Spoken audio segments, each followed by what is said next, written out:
I came home on Christmas Day. The house was empty except for my son-in-law's elderly father sitting in a wheelchair, while my family's laughter echoed from somewhere far away. The note on my kitchen counter made my blood freeze. Took the kids on a surprise cruise to the Bahamas. Frank didn't want to go. Take care of him for us. Back New Year's Day. Love, Sarah, and Mark. 3 weeks. They'd left an 84-year-old man alone for 3 weeks like he was a houseplant. If you're watching this, subscribe and let me know where you're watching from. Let me back up and tell you how I ended up discovering that my own daughter had abandoned not just me, but her husband's elderly father on the most important holiday of the year. I'd spent Christmas Eve at my sister's house in Phoenix, helping with her grandkids and trying not to think about how empty my own house felt since my husband died. When Sarah called that morning, she sounded rushed. "Mom, change of plans. We're leaving town tonight. Family emergency." She hung up before I could ask questions. Something felt wrong, but Sarah had always been dramatic. I caught the first flight home Christmas morning, my arms full of presents I'd spent months choosing. Emma's art supplies, Jack's video games, something special for each grandchild I barely got to see anymore. The house was supposed to be full of noise and chaos, turkey in the oven, kids arguing over board games. Instead, I found Frank Morrison forgotten like yesterday's newspaper. "Mrs. Sullivan," he said quietly when I knelt beside his wheelchair. His voice was steady, but his eyes held a fire I hadn't expected. "I've been waiting for you." "Frank, what happened? Where did they go?" He smiled then, and it wasn't pleasant. "Oh, they went on their cruise all right, but not because of any emergency." He pulled out his phone with shaking hands. "Mark forgot I could still use this thing. Would you like to see what your daughter really thinks of us?" The text message thread made me sick. Mark to Sarah. "Perfect timing with Mom's trip. Dad won't know we're gone, and the old bat will be stuck babysitting when she gets back. 2 birds, 1 stone. Sarah's response. "Genius. She's been so clingy since Dad died. This'll teach her we don't revolve around her schedule." I read it twice, my hands trembling. My own daughter calling me clingy, planning to use me as unpaid elderly care while they lived it up in paradise. "There's more," Frank said softly. "Much more. They've been planning this for months, Dorothy. We're both just inconveniences to them now." I looked into his eyes and saw my own hurt reflected there. 2 discarded parents, forgotten and dismissed by the children we'd raised and sacrificed for. "What do you say we remind them exactly what they've thrown away?" Frank asked. I nodded, feeling something cold and determined settle in my chest. "What did you have in mind?" "Oh, my dear," Frank's smile turned predatory. "We have 3 weeks and nothing but time. By the time they get back, they'll understand exactly what abandoning family really costs." That's when I realized our Christmas gift to each other would be watching our ungrateful children learn the hardest lesson of their lives. Frank Morrison wasn't the frail, confused old man I'd expected. As he maneuvered his wheelchair into my kitchen with surprising agility, I realized I'd been seeing exactly what my daughter wanted me to see. "Coffee?" I asked, still processing the bomb he'd dropped about Sarah and Mark's real plans. "Please, and sit down, Dorothy. We have work to do." The way he said it sent a chill down my spine. Good. I was tired of being the sweet, accommodating mother who absorbed every slight with a smile. "How long have you known?" I asked, pouring coffee into my best china. If we were planning war, we might as well use the good stuff. "Known what specifically? That my son married your daughter for her inheritance? That they've been slowly isolating us both? Or that they're planning to put me in a nursing home the minute I become too inconvenient?" My cup rattled against the saucer. "Sarah wouldn't she?" Frank pulled out a folder from the bag hanging on his wheelchair. "I may be old, Dorothy, but I'm not stupid. When you spend enough time being invisible, you learn to pay attention." He spread papers across my table. Bank statements, real estate documents, legal papers. My daughter's handwriting on several notes about managing the oldsters and liquidating assets when the time comes. "They've been planning this for 2 years, Frank continued. "Since your husband died and you became a wealthy widow, Mark convinced Sarah to move in with you, ostensibly to help with your grief. Really, they were positioning themselves." I thought about how eagerly Sarah had insisted on moving back home after Dad's funeral, how Mark had been so helpful with my finances, so concerned about my well-being. The way they'd gradually taken over decisions about my own house. "They're stealing from me," I whispered. "Not stealing, planning to inherit early. Sarah's been slowly convincing you to add their names to your accounts, hasn't she? Joint ownership of the house? Updated will?" Every conversation came flooding back. Sarah's gentle suggestions about simplifying things and making sure the family is protected. Mark's helpful comments about tax implications and estate planning. "I haven't signed anything yet," I said. Frank's smile was sharp. "Neither have I. Mark's been after me to sign over power of attorney. Keeps talking about how worried he is about my mental state. But you're completely lucid." "I am. Which is why this little vacation of theirs is going to backfire spectacularly." I leaned forward. "What exactly are you proposing? They expect to come home to two grateful, dependent old people who've bonded over our abandonment. Instead, they're going to find that we've had time to really get to know each other, to share information, to make some calls." "What kind of calls?" Frank's eyes gleamed. "Well, for starters, I thought you might be interested to know that Mark's been having an affair with his secretary for 8 months. I have photographs." The coffee cup slipped from my hand, shattering on the floor. "Sarah's husband cheating? My daughter didn't know?" "She doesn't know," Frank continued, reading my expression. "But she's about to, along with some other fascinating details about their finances that I think will surprise her." "Did you know they've been using your credit cards for their little getaways?" I hadn't known. I'd trusted them with my accounts, my passwords, my entire financial life, the way I'd trusted them with my heart. "I also took the liberty of calling their cruise line," Frank added casually. "Seems there's been a family emergency.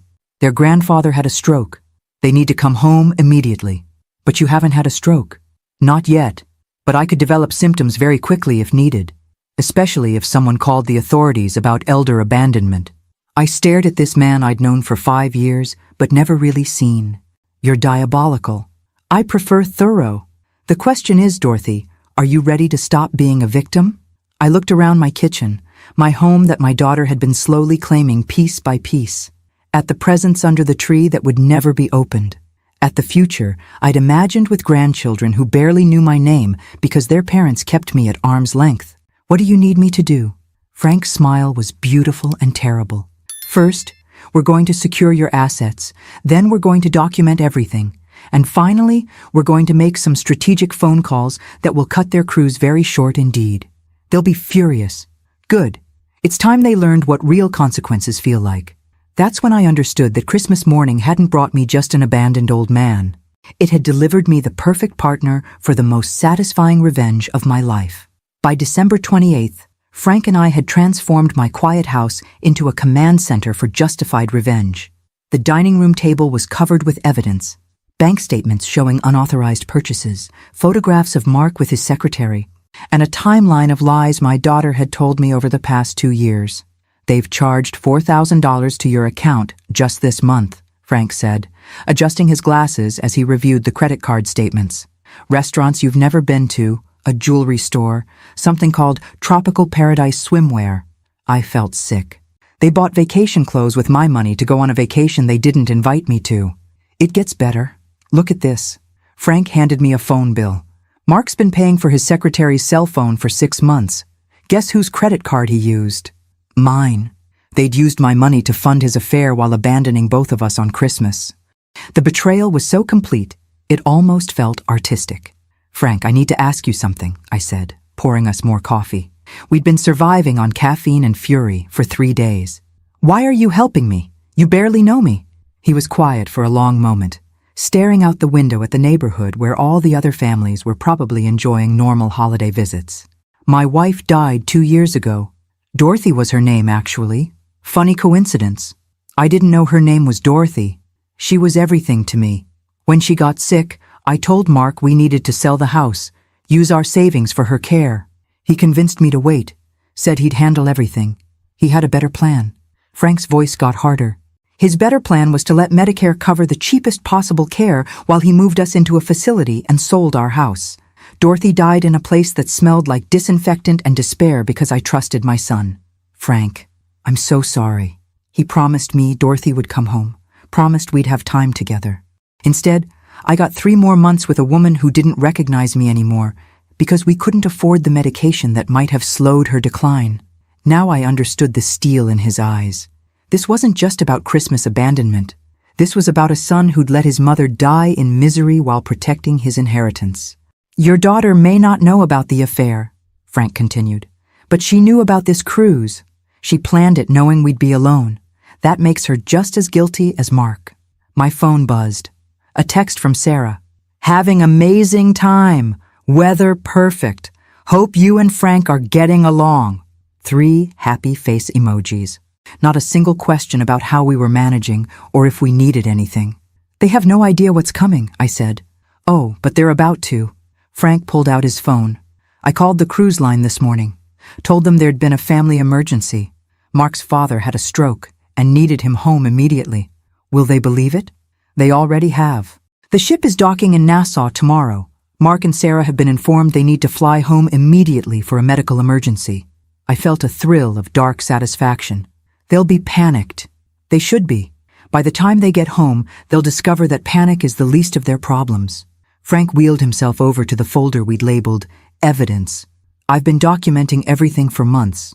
Mark's affair, their financial manipulation, the forged signatures on documents they thought I wouldn't notice. Forged signatures? They've been practicing your signature, Dorothy. I found the papers. They were planning to transfer your house into joint ownership while you were confused by grief. The coffee turned bitter in my mouth. How long have you been planning this? I wasn't planning anything. I was just an old man trying to survive my son's neglect. But when you walked through that door Christmas morning and I saw the same hurt in your eyes that I felt, I realized something. Frank's smile was predatory.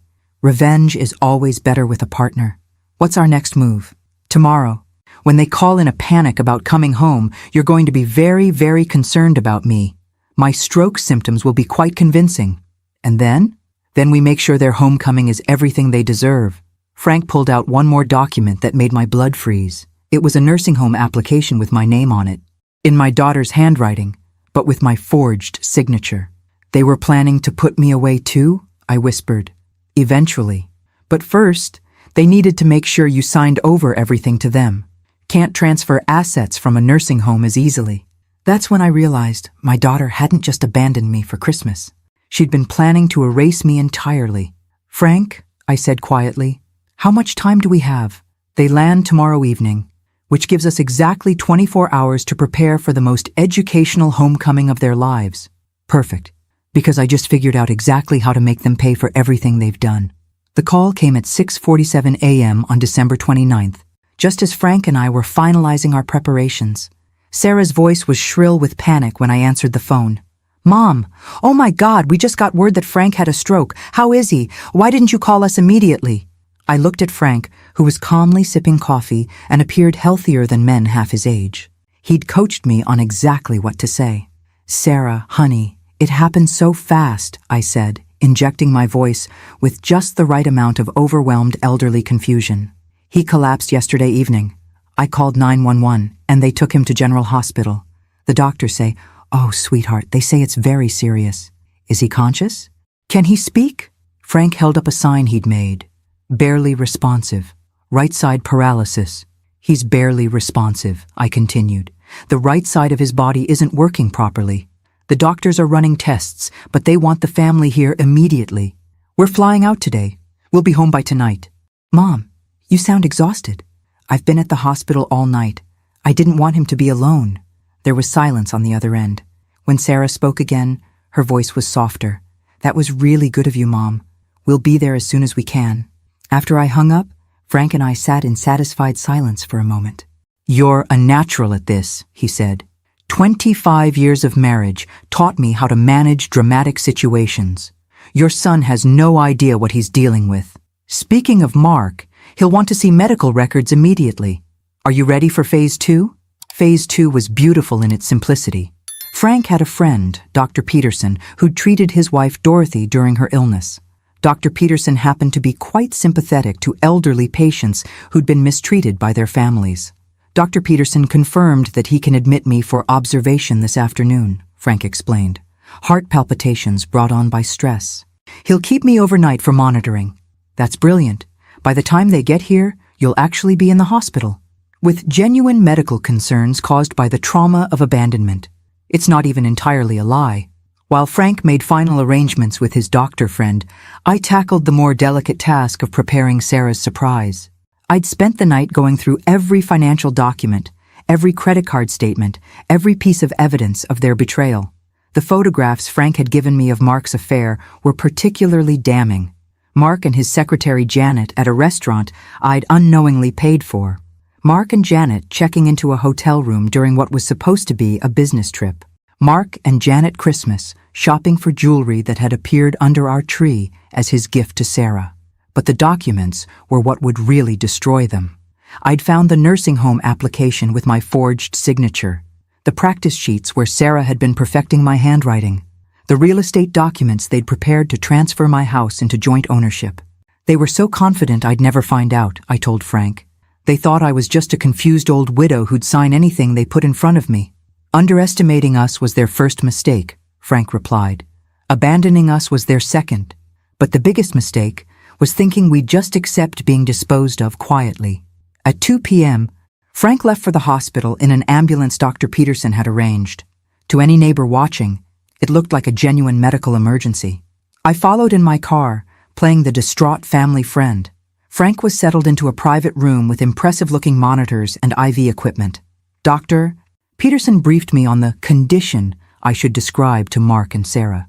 Stroke-like symptoms brought on by severe emotional distress, he explained. We're monitoring for heart complications. Very serious for a man his age who's been under tremendous stress. How long can you keep him here? As long as necessary for his recovery. Elderly abandonment is a serious trigger for health crises. I've seen it before. By 5 p.m., I was back home, waiting. Their flight would land at 8 p.m. They'd come straight to the hospital, where they'd find Frank looking genuinely frail and connected to legitimate medical equipment. But first, they'd have to stop at home to drop off their luggage, which is where they'd find the surprise I'd prepared on my dining room table.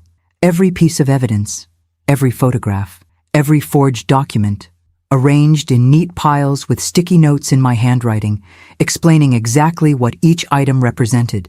The credit card statements with their charges, highlighted in red. The photos of Mark's affair. The nursing home application with Sarah's signature practice sheets right beside it. And in the center of it all, a single sheet of paper with a message I'd written in my best penmanship. Welcome home. We need to talk. I'll be at the hospital with Frank, who had a stress-induced medical crisis after you abandoned him. Take your time reviewing the materials on the table. We have all the time in the world to discuss your plans for our futures. Love, Mom. At 8:47 p.m., my phone rang. Sarah's number. I let it go to voicemail. The second call came at 8:52. Mark's number. Voicemail again. By 9:15, I had 6 frantic messages and a dozen text messages. All variations of, "What is this? Call us immediately. We can explain everything." But Frank and I weren't ready for explanations yet. We were just getting started. They arrived at the hospital at 10:23 p.m., looking like they'd aged 10 years in 6 hours. Sarah's face was blotchy from crying, and Mark looked like he'd seen a ghost. Good. They were beginning to understand the situation. I was sitting beside Frank's bed when they burst into the room. He looked appropriately frail under the hospital lighting, though his eyes were sharp and alert. "Mom, what the hell was all that stuff on your table?" Sarah demanded, then caught herself when she saw Frank. "I mean, how is he?" "The doctors are cautiously optimistic," I said quietly, "but it was touch and go for a while. The stress of being abandoned triggered some serious cardiac issues." Mark moved closer to Frank's bedside. "Dad, can you hear me?" Frank's eyes opened slowly. When he spoke, his voice was deliberately weak. "Mark, you came back?" "Of course I came back. Dad, I'm so sorry. We thought you'd be fine. It was just supposed to be a few days." "Few days?" Frank's voice gained strength. "You left me alone for Christmas. In a wheelchair, without medication reminders or proper food or any way to contact anyone if something happened. Dad, we left you with Dorothy. You left me with a note telling her to babysit me like I was a pet." Frank's monitors started beeping faster. "Do you have any idea what it feels like to be abandoned by your own son?" Sarah stepped forward. "Frank, we're sorry. We really are. But Mom, I need to talk to you about what we found at the house." "You mean the evidence of your theft?" The photos of your husband's affair? Or maybe the nursing home application with my forged signature? Sarah's face went white. Mark started to speak, but I held up my hand. Sit down, both of you. They sat in the uncomfortable plastic chairs like children called to the principal's office. Let's start with the easy stuff, I continued. Mark, would you like to explain to your wife why you've been charging romantic dinners with Janet from your office to my credit card? Mark's mouth opened and closed without sound. Sarah turned to stare at him. Or Sarah, perhaps you'd like to tell Mark about the nursing home application you filled out for me. The one where you practiced my signature until you could forge it perfectly? Mom, that's not what it looks like. It looks like fraud. Frank, what does it look like to you? Frank had managed to sit up more in bed, looking stronger by the minute. It looks like two people who plan to systematically rob and abandon their elderly parents. That's not true, Sarah protested. We were just trying to help manage things. Mom, you've been so confused since Dad died. Confused enough to not notice my own credit cards being used for your vacation wardrobe? Confused enough to not realize you've been stealing from me for 2 years? I pulled out my phone and showed them the banking app. I've been tracking every charge, every withdrawal, every transaction. Would you like to know how much you've stolen? Mark finally found his voice. It's not stealing when it's family helping family. $47,000, I continued. That's how much you've charged to my accounts without permission in the past 2 years. Plus the $12,000 you've been borrowing from my checking account for your mortgage payments. Sarah's face crumpled. Mom, we were going to pay it back. When? After you had me declared incompetent and transferred my assets? After you put me in a facility and sold my house? We never wanted to put you in a facility, Frank laughed. A sound without humor. Then why did you fill out the application? Why did you practice her signature? Why did you research places that would take both of us? The silence in the room was deafening, except for the steady beep of Frank's monitors. You want to know what really hurts? I asked quietly. It's not the money. It's not even the lies. It's that you thought I was too stupid to figure it out. You thought you could manipulate me because I'm old and I loved you. Sarah started crying again. Mom, please, we can fix this. We can pay everything back. With what money? The money you don't have because you've been living beyond your means for years?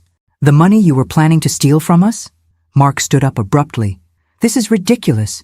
You're both fine. Dad's obviously feeling better. This whole thing has been blown out of proportion.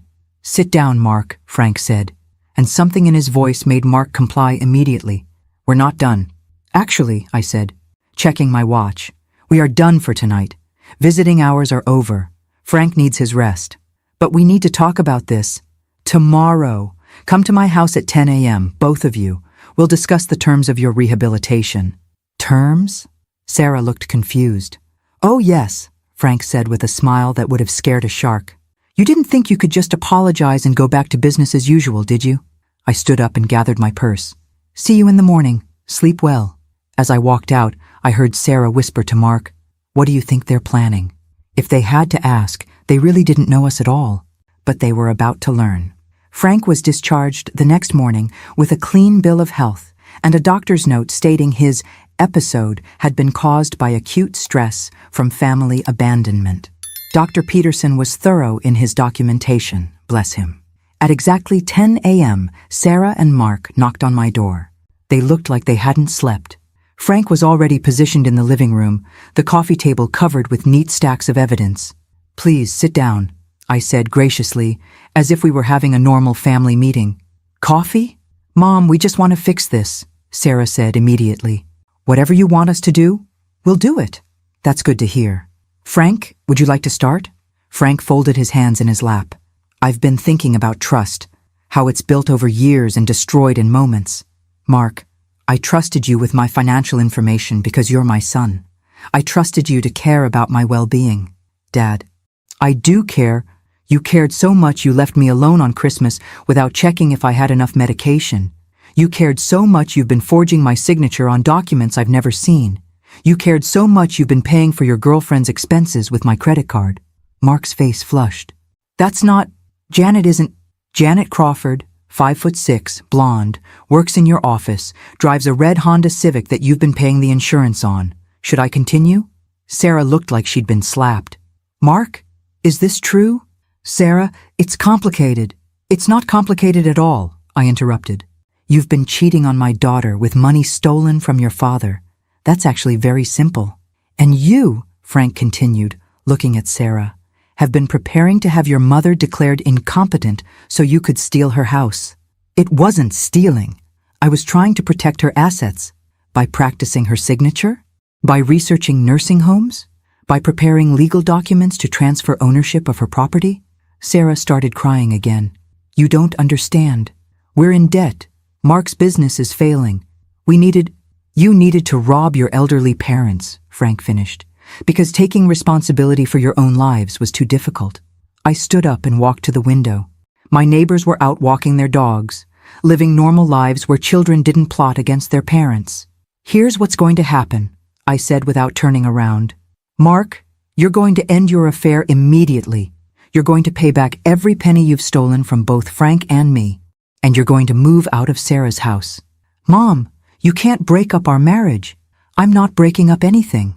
Mark's affair broke up your marriage. I'm just acknowledging reality. I turned back to face them. Sarah, you're going to resign from all my accounts. You're going to return my credit cards and destroy any copies you've made. You're going to remove your name from any documents you've added it to without my permission. But Mom, who's going to help you manage your finances? Frank and I exchanged a look. Frank and I have decided to help each other. We're both perfectly capable of managing our own affairs. You're moving in together? Mark looked horrified. We're exploring our options, Frank said smoothly. Dorothy has a beautiful house with plenty of room. I have resources and companionship to offer. It seems like a practical arrangement. The truth was, we'd discussed this. Not romantically, but practically. Two people who'd been discarded by their families. Pooling resources and providing mutual support. It made sense. This is insane, Mark said. Dad, you barely know her. I know she didn't abandon me on Christmas. I know she didn't steal from me. I know she doesn't think I'm a burden to be managed. That's more than I can say about my son. Sarah was crying harder now. Mom, please, we made mistakes, but we're family. You can't just cut us off. I'm not cutting you off, I said gently. I'm establishing boundaries. You can earn your way back into our lives by demonstrating that you understand what family actually means. How? Mark's voice was small. Start by paying back the money. All of it. Then start treating us like human beings instead of problems to be solved. Frank pulled out a document from his folder. We've prepared a payment plan. Based on your combined income, you can pay back the $59,000 you've stolen from us over the next 5 years. $59,000? Sarah gasped. That includes interest and fees for the unauthorized use of credit cards, I explained. Frank did the math. He's very good with numbers. Mark stared at the payment schedule. This will mean no vacations, no new furniture, no luxuries purchased with stolen money, Frank agreed. You'll have to live within your actual means. Revolutionary concept. I sat back down across from them. You have two choices. Accept these terms and work to rebuild our trust, or reject them and continue your lives without us. But if you choose the second option, understand that we'll be pressing charges for fraud and theft. You'd send us to jail? Sarah whispered.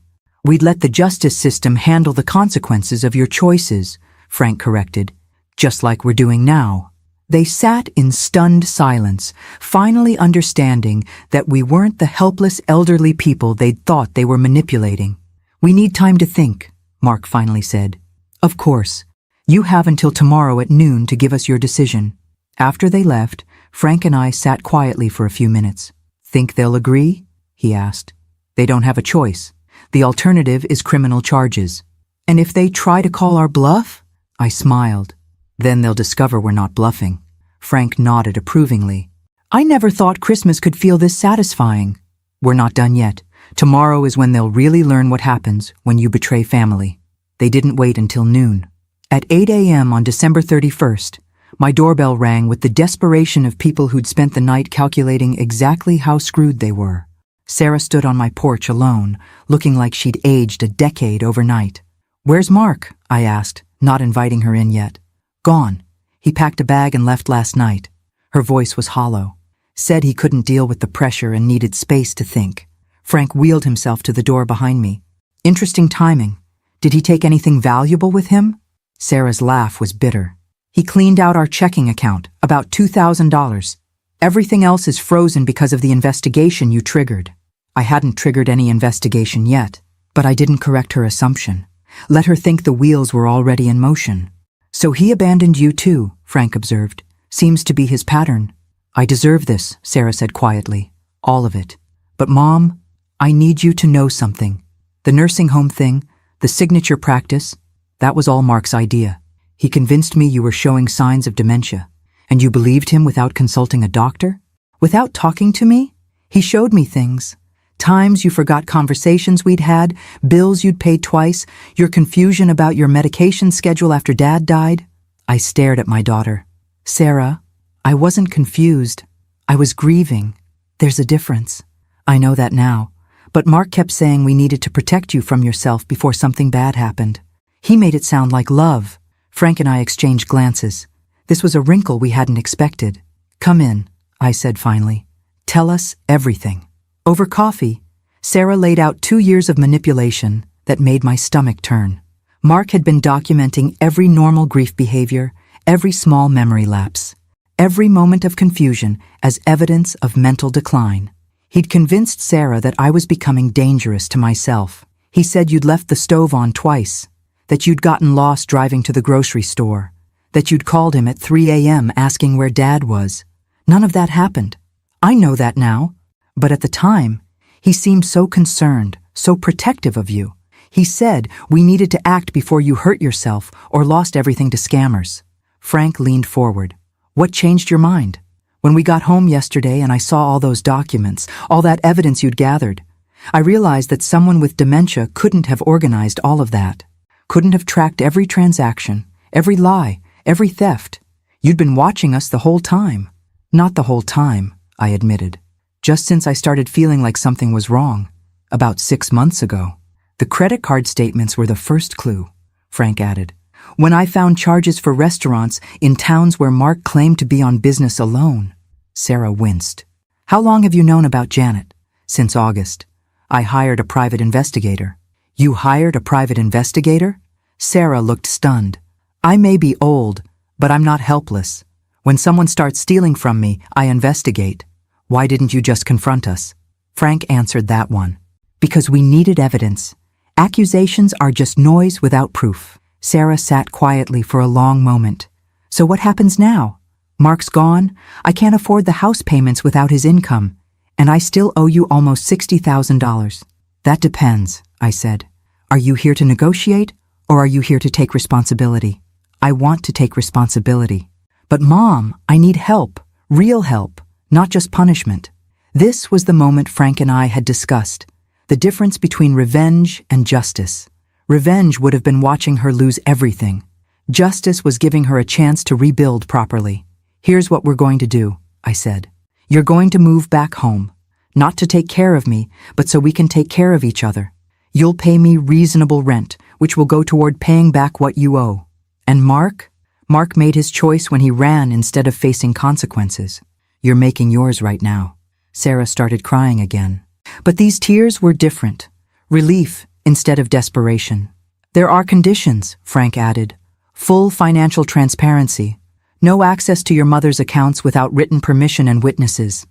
And counseling to figure out how you let someone convince you to betray your own mother. I'll do anything. Good. Because we're also pressing charges against Mark. His theft, his fraud, his abandonment, all of it.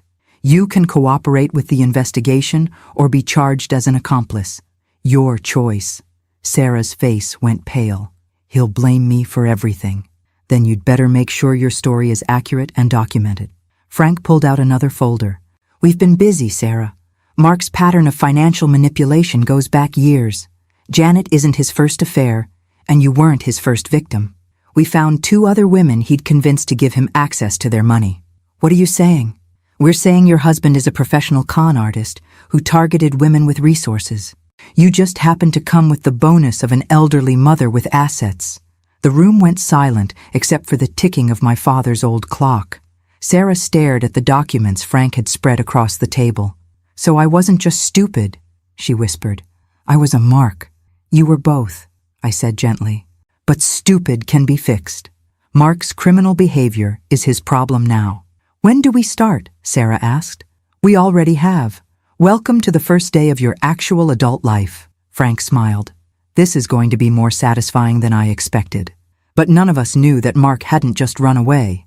He was planning his own revenge, and he'd decided that if he was going down, he was taking all of us with him. On January 2nd, I woke up to find my front lawn covered with toilet paper and my mailbox smashed. Frank, who'd stayed the night in my guest room to help Sarah move in, wheeled himself to the window with a cup of coffee and a grimly satisfied expression. Mark? I asked. Mark, he confirmed. Subtle as always. Sarah emerged from the kitchen, still in her pajamas, and surveyed the damage. He used to do this to his ex-girlfriends when they broke up with him. I thought it was funny then. It's not vandalism we need to worry about, Frank said quietly. It's what else he might do when he realizes we're serious about the charges. He was right to be concerned. At 10 a.m., Detective Morrison from the county sheriff's office called to inform me that Mark had filed a complaint claiming Frank and I were running an elaborate elder abuse scam against Sarah. He says you've been manipulating his wife, Mrs. Sullivan. Claims you've isolated her from her support system and convinced her to turn against him. He's requesting a welfare check. When would be convenient for you, Detective? I asked calmly. This afternoon, if possible. I know these situations can be delicate. Of course. Would 2 p.m. work? My daughter will be here, and Mr. Morrison as well. After I hung up, Sarah looked panicked. What if they believe him? What if they think I'm being manipulated? Frank laughed. Sarah, your husband just reported you to the police for being influenced by your own mother. How does that sound to you? Insane. Exactly. Don't worry. We have documentation of everything. Detective Morrison turned out to be a sharp-eyed woman in her 40s who'd clearly dealt with family financial disputes before. She listened patiently as Sarah explained the situation, reviewed our evidence, and asked pointed questions about Mark's behavior. Mrs. Sullivan, your son-in-law claims you've been suffering from dementia and that Mr. Morrison here has been taking advantage of your condition to gain access to your assets. Detective, I said, pulling out my phone, does this conversation suggest dementia to you? Because I can also show you my medical records. My driving record, and my bank statements going back 5 years, all managed independently. And Mr. Morrison, Mark claims you've been coaching Mrs. Sullivan to fabricate evidence against him. Frank smiled. Detective Morrison, I assume you're familiar with financial fraud cases. Would someone coaching a dementia patient produce this level of documented evidence? He handed her the folder containing bank statements, credit card records, photographs, and a timeline that would have impressed a forensic accountant. Detective Morrison spent 20 minutes reviewing everything. When she looked up, her expression had changed completely. Mrs. Sullivan, have you considered pressing charges for fraud and identity theft? We have. We were waiting to see if Mark would cooperate with repayment. Given what I'm seeing here and his attempt to file false reports about you, I'd recommend moving forward immediately. This isn't a family dispute. It's criminal behavior. After the detective left with copies of our evidence, Sarah collapsed onto the couch. He really tried to have you declared incompetent. Even after running away, he's still trying to control the situation. He's panicking, Frank observed. Desperate people make bad decisions. My phone rang. Mark's number. Answer it, Frank suggested, but put it on speaker. Dorothy, Mark's voice was artificially calm. I think there's been a misunderstanding. Mark, I hear you've been talking to the police about my mental health. I'm concerned about you. Frank is clearly taking advantage of your grief and confusion to turn you against your family. Sarah made a disgusted sound. Frank held up a finger, warning her to stay quiet. That's interesting, I said, because the police seemed much more interested in the $60,000 you've stolen from Frank and me. That money was loans, family helping family. Do you have signed loan documents, payment schedules? Any legal evidence of these supposed loans? Silence. Mark, I'm going to give you one last chance. Turn yourself in, cooperate with the investigation, and help us recover the money you've stolen. Maybe the prosecutor will consider that cooperation when they're deciding on charges. You're making a huge mistake, Dorothy. All of you. The only mistake was trusting you. You think you're so smart, but there are things you don't know. Things about your precious Sarah that would change how you feel about her." Sarah went rigid. Frank and I exchanged glances. "What things, Mark?" "Ask her about Phoenix. Ask her about the job she really lost and why she needed to move back home so urgently. Ask her about the money that went missing from her employer's account." The line went dead. Sarah was staring at the phone with a look of absolute terror. "Sarah," I said gently. "Mom, there's something I need to tell you, something that's been eating me alive for 2 years. Frank wheeled closer. "Whatever it is, it can't be worse than what Mark's already done." "It might be, because Mark isn't the only one who stole money. And my moving back home wasn't just about helping you after Dad died." The room went completely silent. I was running away too, and suddenly, the last 2 years looked completely different than either Frank or I had realized. "Tell us everything," I said, "from the beginning." Sarah's confession unraveled everything I thought I knew about my daughter's life. She'd embezzled $15,000 from her accounting firm in Phoenix to cover Mark's gambling debts. When the company discovered the theft, they offered her a choice: resign quietly and pay it back, or face criminal charges.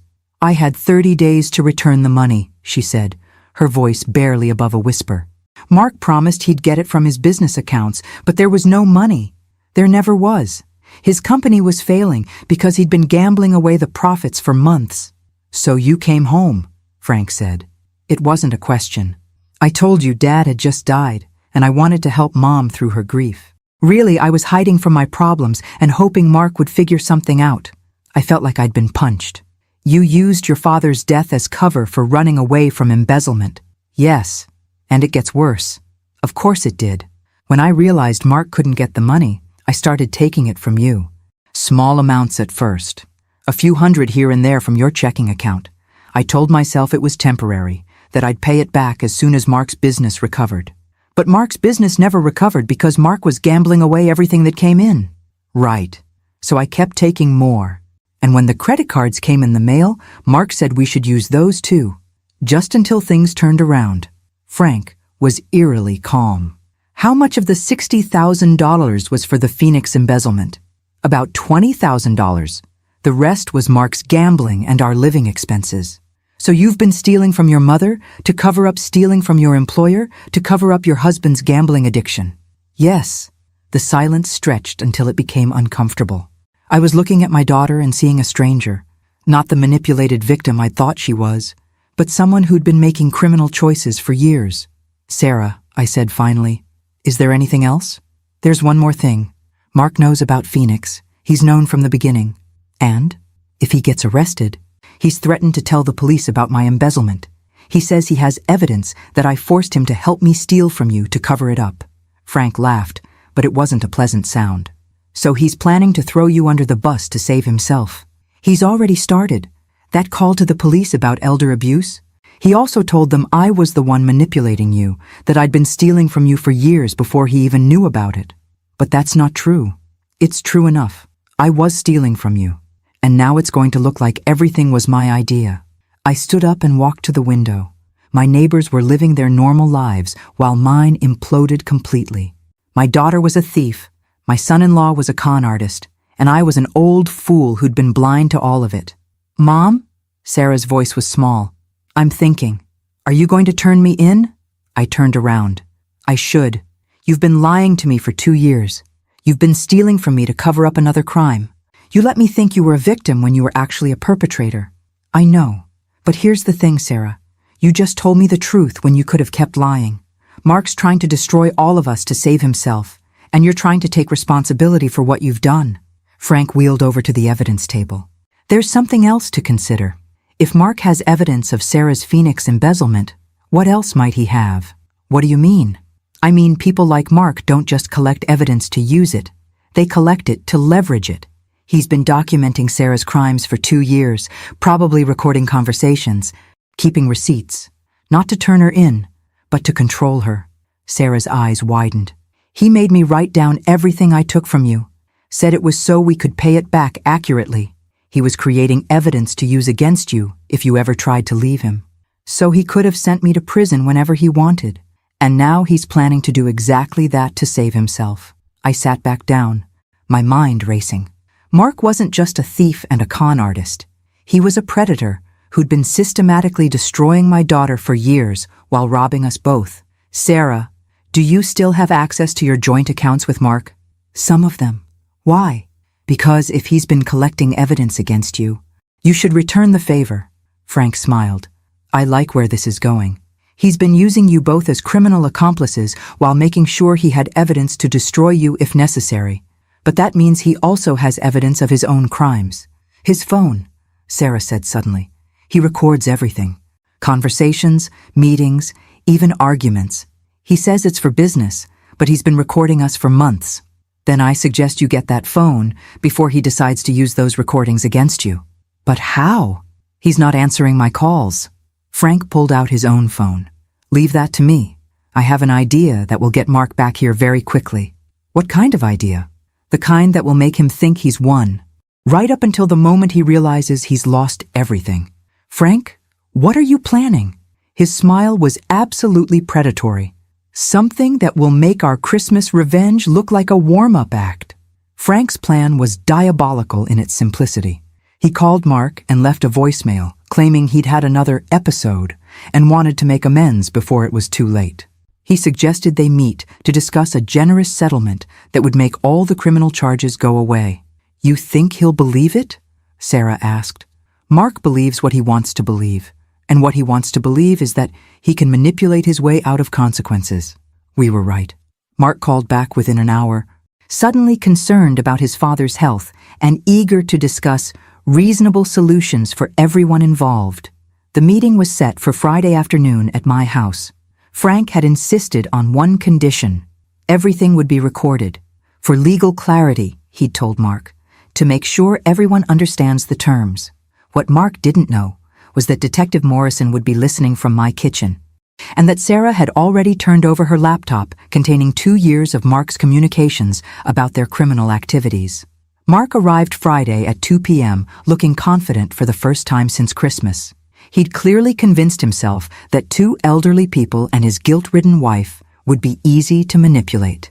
Dad, you look much better, he said, settling into the chair we'd positioned directly across from Frank's recording equipment.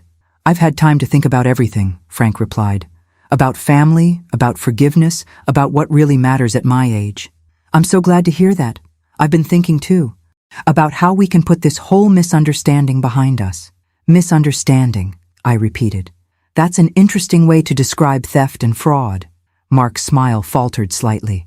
Dorothy, I know you're upset, but when you look at the big picture, we're all family here. Family forgives. Of course. That's why we wanted to record this conversation.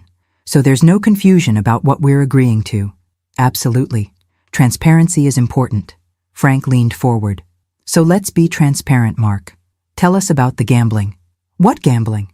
The gambling debts that Sarah was trying to cover when she embezzled money from her employer in Phoenix.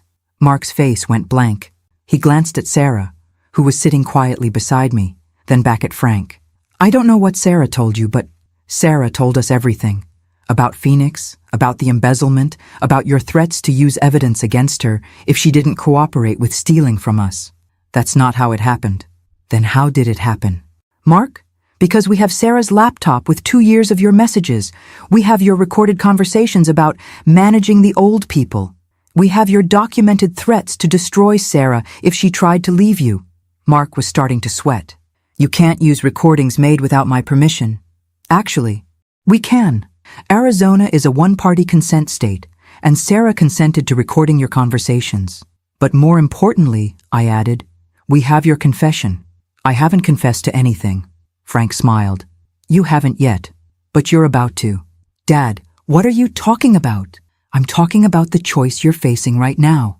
You can confess to everything you've done, cooperate with the investigation, and hope for leniency, or you can continue lying, and we'll let the evidence speak for itself. What evidence?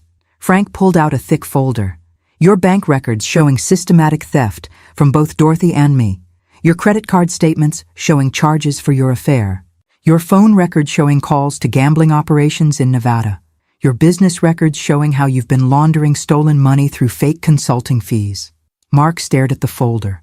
How did you get my business records? The same way we got everything else, by being smarter than you thought we were. Detective Morrison chose that moment to walk in from the kitchen.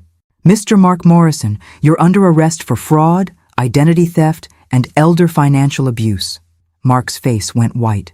"You set me up." "No," Sarah said quietly. "I grew up and stopped letting you use me to hurt my family." As Detective Morrison read Mark his rights, he kept looking around the room like he couldn't understand how he'd lost control of the situation. "This isn't over," he said as the detective put him in handcuffs. "I know things about all of you, things that will destroy you." "Actually," Frank said, "this is exactly what over looks like. You just haven't realized it yet." After they left, the three of us sat in silence for a few minutes. "So what happens to me now?" Sarah asked. "That depends on what you do next," I said. "The prosecutor is willing to consider a plea deal," Detective Morrison had explained before leaving. "Full cooperation, complete restitution, community service, no jail time if she testifies against Mark. And Phoenix? If she pays back the money she embezzled and her former employer doesn't press charges, it stays off her record." Sarah looked at Frank and me. "Why are you helping me? After everything I've done?" Frank answered first. "Because you told the truth when it mattered. Mark never would have done that. And because," I added, "you're my daughter. Family doesn't give up on family, even when family makes terrible mistakes. How do I pay back Phoenix? I don't have $15,000. Frank and I exchanged a look. We'd discussed this already. "We do," I said. "Consider it a loan, at 0 interest, payable over 5 years. Sarah started crying. "I don't deserve this." "No," Frank agreed. "You don't, but you're getting it anyway. That's what real family looks like." "What happens now?" I looked around my house, which for the first time in years felt like home again.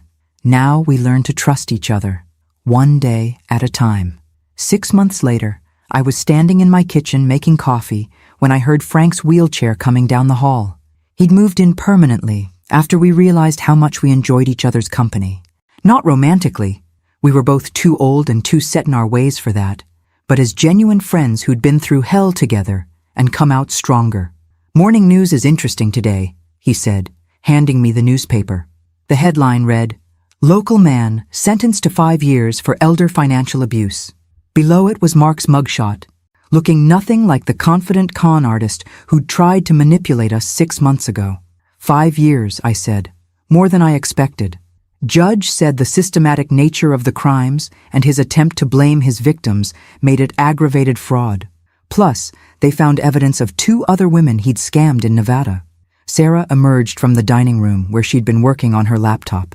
She'd gotten a job with a local accounting firm whose owner appreciated second chances for people willing to work hard for redemption. "Did they mention Janet?" she asked. Page 3.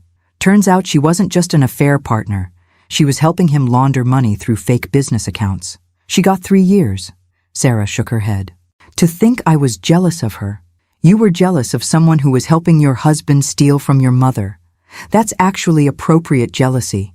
Frank had developed a dry sense of humor about the whole situation. I think it was his way of processing the betrayal. "How's the restitution going?" I asked Sarah. "Phoenix is paid off completely, thanks to the loan from you and Frank.